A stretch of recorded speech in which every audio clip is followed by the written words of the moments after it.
आज भारत व चीन यांच्या लष्करी सामर्थ्यातील फरकाचे उदाहरण द्यायचे झाले तर रशिया व युक्रेन यांचेच द्यावे लागेल.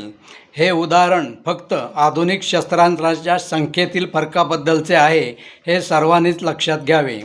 स्वतः रशियाला, जगाला व संरक्षण क्षेत्रातील तज्ज्ञांनाही वाटत होते की युक्रेनची शस्त्रास्त्रे 8 दिवसात, फार तर 15 दिवसात संपतील व युक्रेनचा पाडाव होईल व व्लादिमीर झेलेन्स्की अमेरिकेत आश्रय घेतील.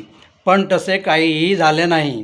युक्रेनने दुसऱ्या महायुद्धाचा विक्रम मोडला. युक्रेनचा बराच प्रदेश रशियाने कब्जा केला आहे.